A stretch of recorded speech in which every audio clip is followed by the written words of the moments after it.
Good morning, guys. Just to give you some feedback on what happened yesterday.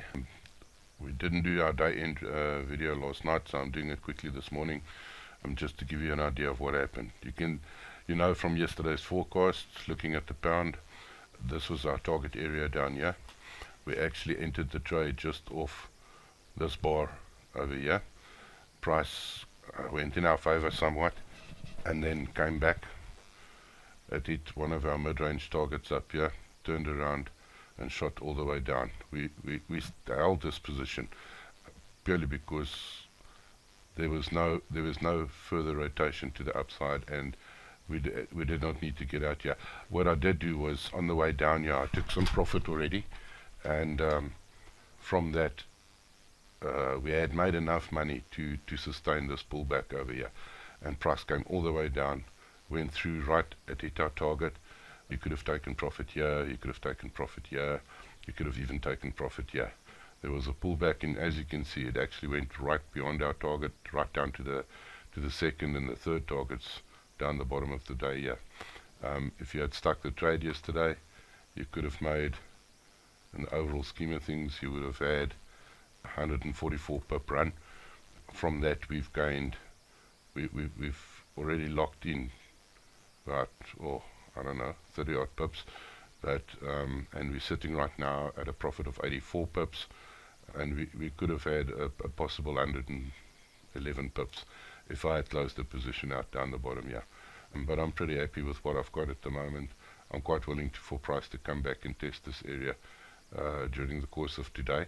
Just please understand that today is non-farm payroll. It's a different non-farm payroll to normally. Normally it's on a Friday, the first Friday of the month, but with tomorrow being a public holiday in the United States, the 4th of July, they've moved the non-farm payroll to today. So be careful when trading today, guys.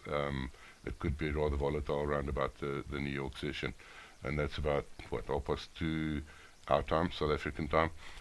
Be careful in the market. There's going to be a spike one way or the other. It can be very, very volatile. Just looking at the weekly targets on the pound, they've been reached. These targets were put in last week at the beginning of the week, and as you can see, prices come down quite nicely, and it's hit the target down here. Where it might go from here is anybody's guess. We could have a slight retrace here. We could have it flattening out and testing a little bit more to the downside. I'm not sure. I'll look at the reports later today, and I'll be able to give you more information as far as that's concerned. But suffice to say that during the start of the week, our projected target had been hit on the pound. All right, going over onto the euro. The euro yesterday, we also had a trade in. I went short round about this area here, and if you remember correctly, I said that we're going to have some resistance off this line here. So I took some profits off the table over here. Price then went drastically up against us, against our position. It closed us out rather than having a loss. We closed out shortly because of the power of this move. It went above what I was expecting. It did go to the first profit target there, and had I closed out enough here, and had I had enough profit in my book, I would have been able to ride this up to the upside, but I didn't. I closed it out. I was just fed up with it, not bolting to the downside from here. But as you can see, what happened? Price went up. We had another opportunity, definitely, to get in over here. This would have been an entry for me, a re-entry into the downside. And as you can see, price came down very nicely and hit our profit target. This is our profit target area for yesterday.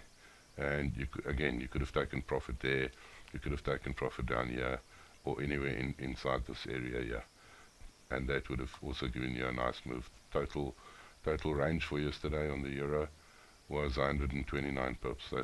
That's well within its daily range. That's probably what it wanted to do. Just looking again at the weekly target for euro, let's have a look. As you can see, again, this target was hit. Well, this target was already hit on Monday because of that massive gap opening. You can see that the open actually was right at our weekly target area.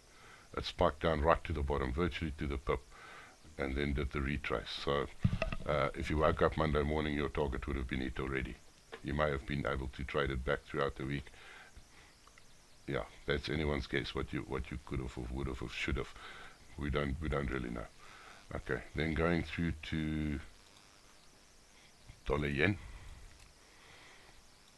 Now, if you look at yesterday's chart on dollar yen, remember over here we were long. By the time we did the analysis here, when I was in the room, we were already at in this level here, and I was waiting for a pullback into this level that I marked out over here, and price did come back there. It touched there. If you were in the yen yesterday, this would have been your long on the way up, and as you can see again, it hit profit target there. You could have taken profit there and profit there. The range yesterday, total range on the yen was 89 pips. You would not have been in the market around this time. Your best trade yesterday would have been from here to there, would have given you 67 odd pips of their daily range. Coming back into the weekly forecast for yen.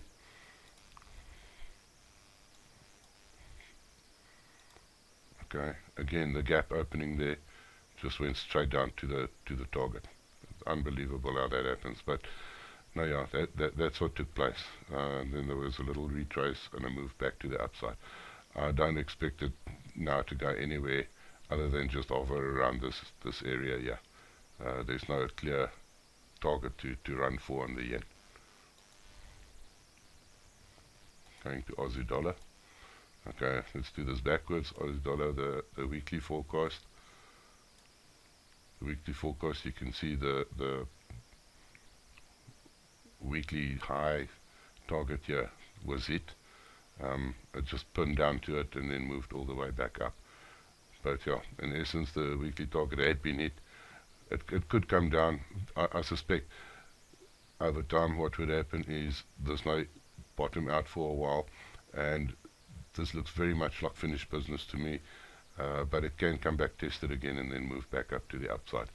I wouldn't venture a guess on the direction of that, the weekly direction of that right now. Okay, we're just coming back and having a look at the daily. Aussie dollar.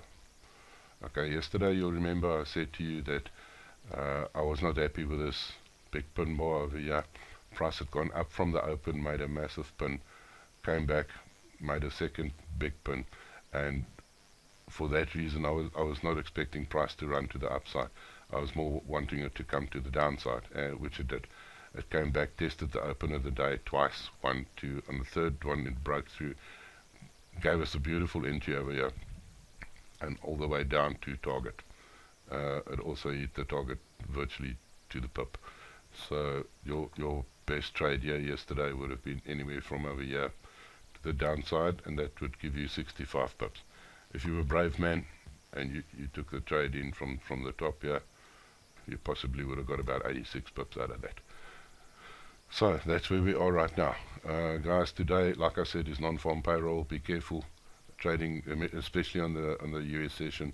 If you do take trades today during the morning, have your stops pretty tight. By the time you go into non-farm payroll, if you are in the money by then, take some of your profit off the table and leave a little bit to run if you're so inclined. Otherwise, just take your profit and come back on Monday. That would be the way to do it. Have a nice day. Ooh, yeah, tongue tied. Have a nice day, guys, and be safe in the market. Bye bye.